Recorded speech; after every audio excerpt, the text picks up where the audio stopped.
லக்னத்துக்கு 8ஆம் இடத்தை வந்து சனியினுடைய பார்வையோ அல்லது ராகுனுடைய பார்வையோ அல்லது கேதுனுடைய பார்வையோ அல்லது 8ஆம் பாவத்தில் சனி சேர்க்கை சனி ராகு கேது சேர்க்கையோ அல்லது பார்வையோ இருந்தாலும் சரிங்க. திருமண வாழ்க்கையில் ஜாதகர் அவர் ஆசைப்படக்கூடிய சூழ்நிலை கிடைக்காம போகும். இப்போ ஜாதகர் வந்து பொதுவாக ரிஷப லக்னமாக இருந்து அந்த ரிஷப லக்னத்துக்கு 8ஆம் இடத்துல சனி பகவான் இருந்தார்னா 8ஆம் இடம் அப்படின்னு சொன்னா மனைவியினுடைய முகம் மனைவியுடைய பேச்சை குறிக்கும்.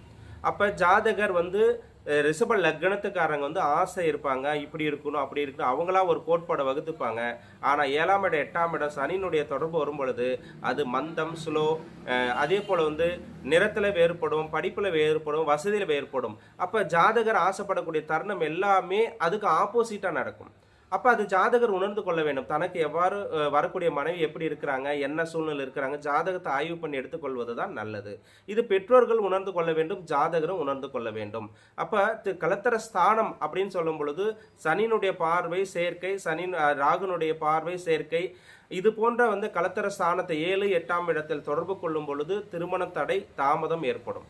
அப்போ முழுமையாக இது ஜாதகருடைய குடும்பமும் உணர்ந்து கொள்ள வேண்டும்.